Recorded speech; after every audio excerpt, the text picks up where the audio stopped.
Welcome to PeaceTV. In a statement released on April 30th, Natalia Humeniuk, head of the press office of the Southern Operations Command of the Ukrainian Army, commented on the incident of Russian oil storage in Crimea. According to Ms. Humeniuk, the raid on Russian logistics depots and logistics lines is currently a central task of Ukraine. This official warned that this was a move to prepare for a counterattack on the whole line from Kiev. This incident is a preparatory step for the full-scale counterattack that everyone has been waiting for, she said.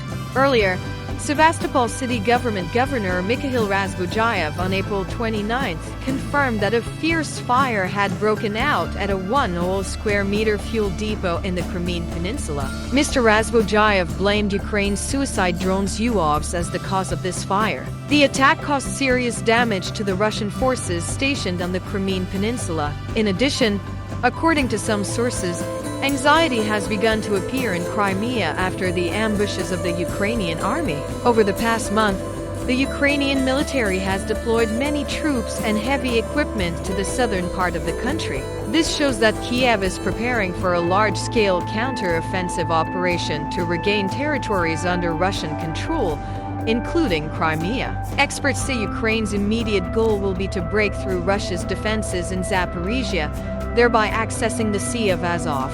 From here, the Ukrainian offensive can penetrate deep into the Russian lines in the north of the Crimean Peninsula. In addition to the risk of being attacked on land, the Russian Navy in Crimea in the past week also urgently strengthened the defense capacity of the Sevastopol port in the face of continuous raids by Ukrainian suicide boats. According to Naval News, a 6-layer defense line has been erected at the entrance to the military port. Patrol ships, combat helicopters, and military-trained dolphins also participated in the protection of the Black Sea Fleet's warships in Sevastopol.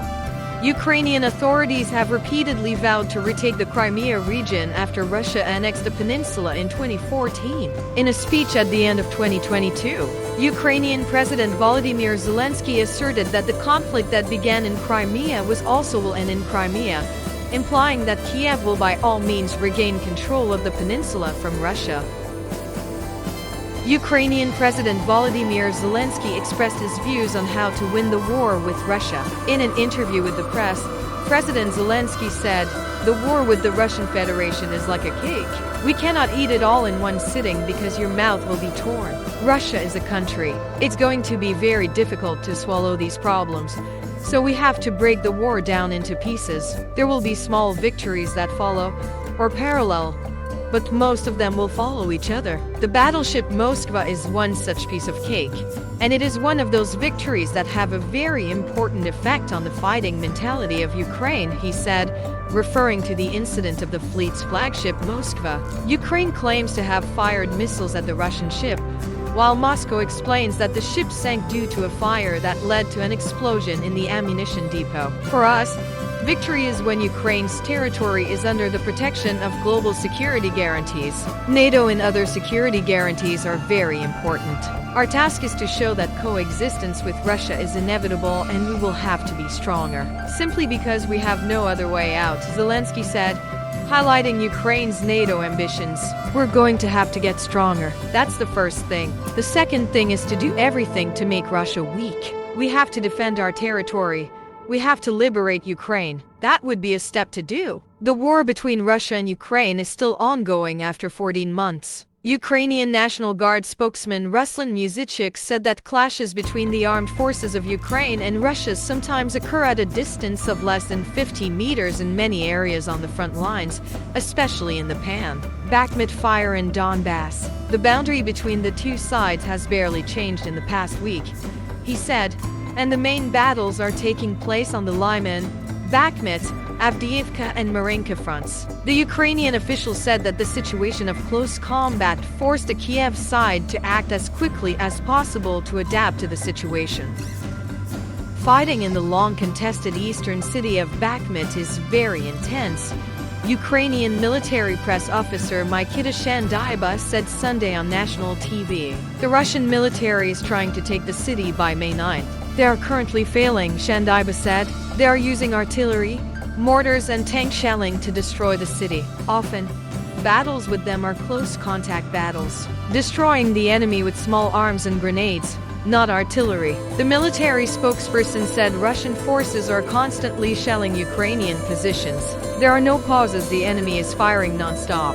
First, the enemy artillery works, and then they try to break through our defense. When they fail, they start firing from artillery again. A Ukrainian fighter in Bakhmut named Yurysai Rodyuk, call sign Mamai, told national TV that Russian fighters seem pressed to conclude the battle quickly. The enemy is in a rush. The enemy is trying to put pressure, trying to attack the areas of high-rise buildings in Bakhmut, he said.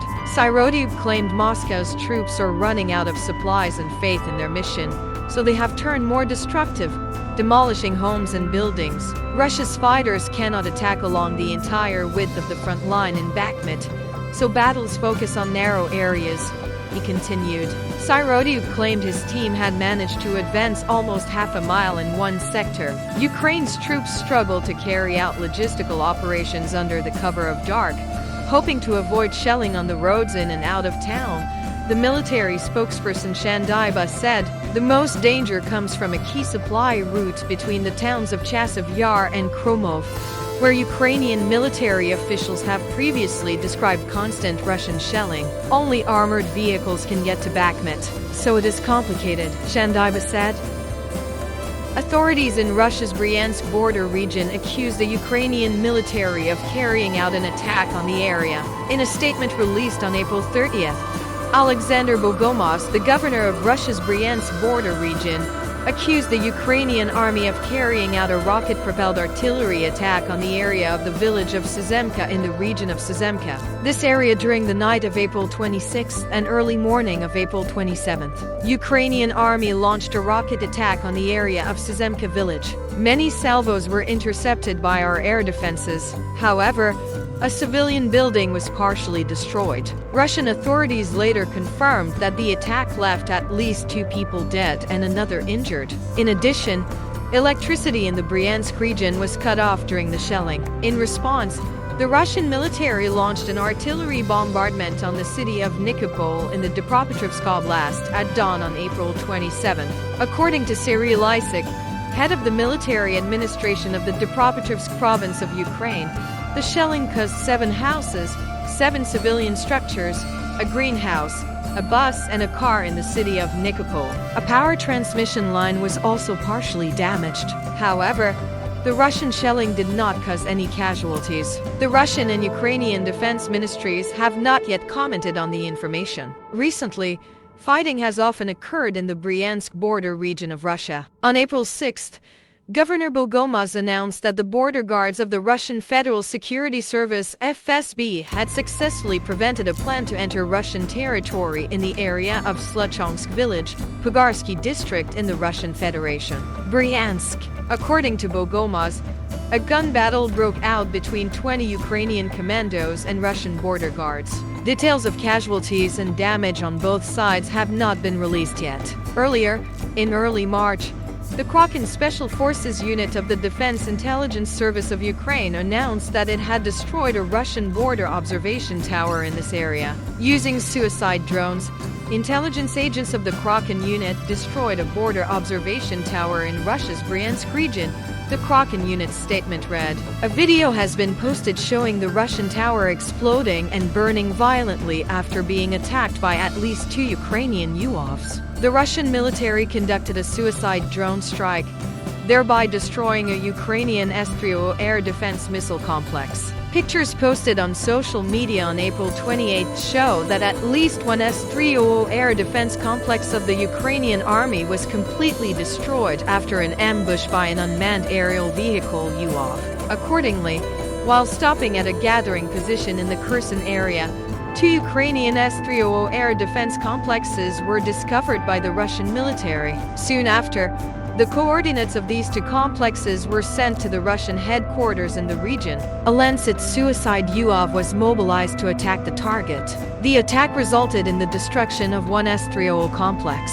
The other complex was also severely damaged due to the impact of the first explosion. According to some sources, these 2 S-300 complexes were dispatched to Kherson to counter Russian warplanes, after Moscow repeatedly conducted bombing missions on Kiev targets in Kherson during the period. The S-300 Fire Dragon missile complex is one of the most powerful and popular air defense weapons in the armies of the countries of the former Soviet Union, including Russia and Ukraine. Developed under the Soviet Union and first deployed in 1979, the S-300 is designed with airspace defense in mind for large industrial and administrative facilities, military bases, and airspace control against enemy attack planes. Ukraine's S-300 systems also have many improved versions equipped with more modern guided missiles and radars, increasing their ability to deal with electronic warfare measures as well as flying devices.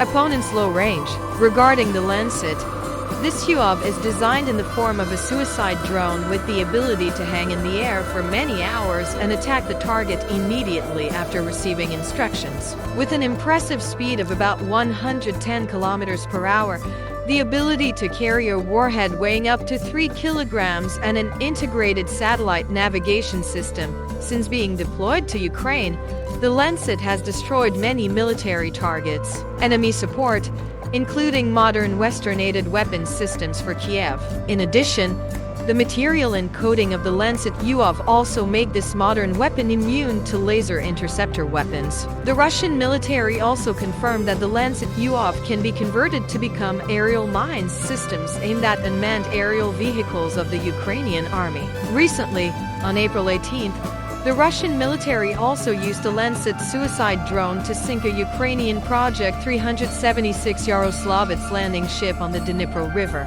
The Russian Defense Ministry said that Russian forces have taken control of 4 more areas in the western city of Bakhmut. In the direction of Donetsk, the assault detachments continued to push back the opponent west of the city of Bakhmut and took control of 4 more areas. The airborne units pinned the opponent in the western suburbs. North of the city, the RIA Novosti news agency quoted the Russian Defense Ministry's statement on April 30th.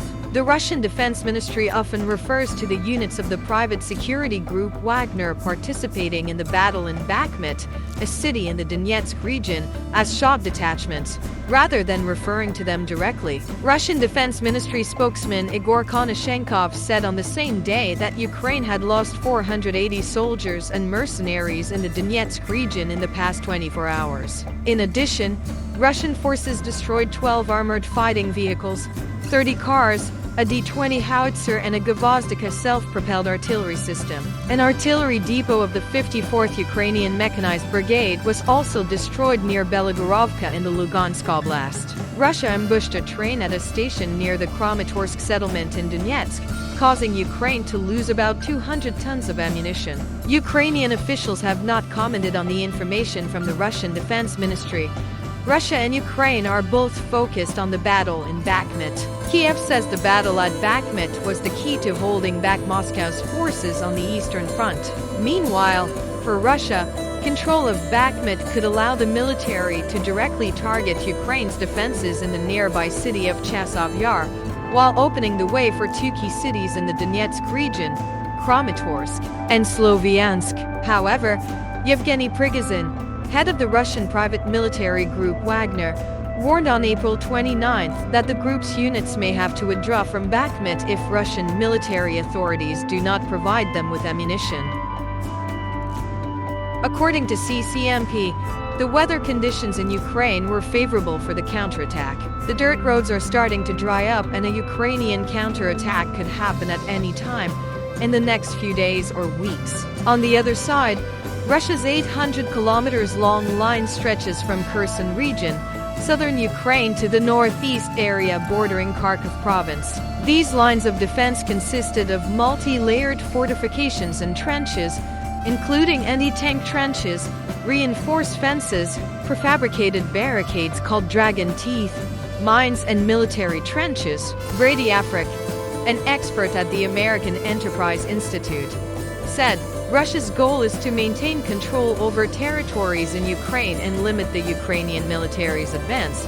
Afric said, Russia's strategy is to fend off and neutralize Ukrainian attacks, said Pierre Razou, an expert at the Mediterranean Foundation for Strategic Studies, a French think tank. Ukrainian offensive forces can be bogged down once they reach the second line of defense.